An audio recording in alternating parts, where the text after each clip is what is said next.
Hello and welcome back everybody to this map drawing tutorial series where I draw something new every day. We're going to mix things up a little bit, and today we're just going to follow along as I draw a coastal shoreline kind of deal. So this is an unscripted, unplanned video, and I'm pretty much just going to be commentating the thoughts running through my head, which means it's going to be a silent video. That's a bad one. Anyway, so I'm thinking we're going to draw quite a rough water shoreline, and living in a coastal town, I have noticed that you can separate such a thing into about 3 sections. So I'm just going to scratch out 3 sections with that drafting pencil. And those 3 sections are going to be kind of water line, and this will be the wave line.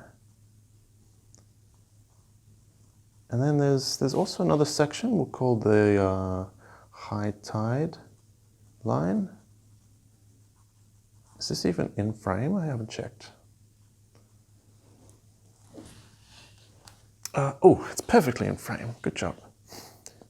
And you know what? You can also do a dune line over here, but that's really just throwing grass and shrubbery and things in, so you can look at other tutorials for that.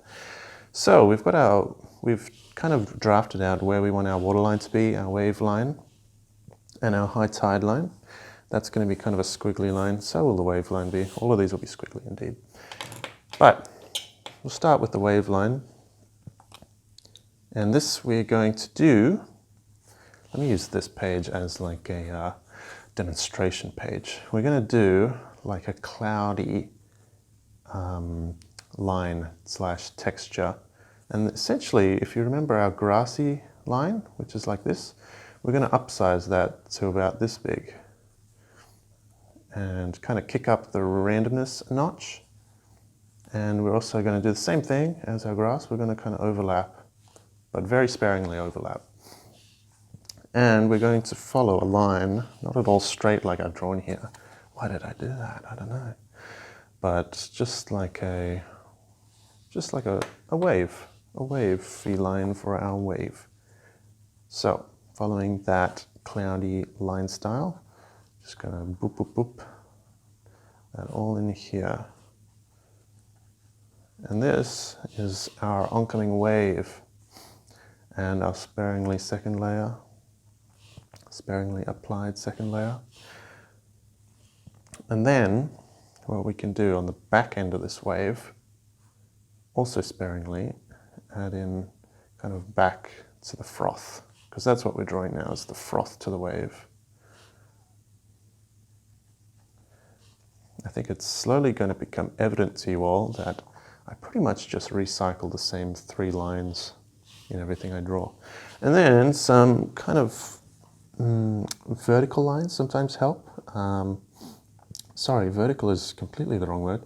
Some lines in the direction that the wave is traveling. And this just kind of denotes movement and speed. And also kind of looks like shimmering water, doesn't it? We can throw in some secondary waves, but very, very, very sparingly. And then if you have enough space, you can do a whole other layer of waves coming. But that's about it. Next step is our wave line. This is the wet dirt where this wave will come to a stop. So it's going to be a distinct, different color. And in the line art stage, the only way we're going to depict that is by having long flowing lines interrupted by some sandy dots, really. And you can mix up long flowy lines and short lines and dots just at random, but try and be smart about it. Don't make a repeating pattern. Just keep it nice and random. In here, this is a good place for a little bit of debris. Just a little bit, like shellfish and stuff.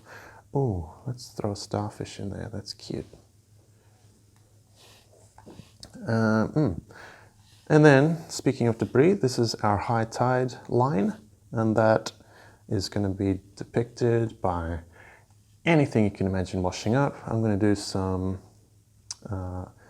here's a big clump of seaweed.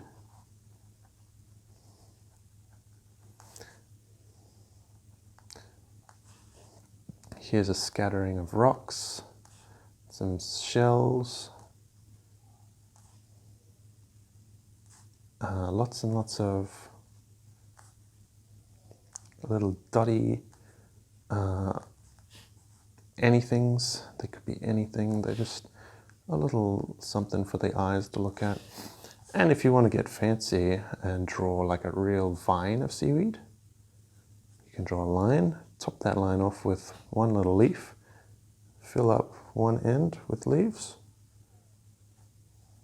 and then come back for that other end and fill that up with leaves too. And there's like a little seaweed frond. And just mix these little elements up.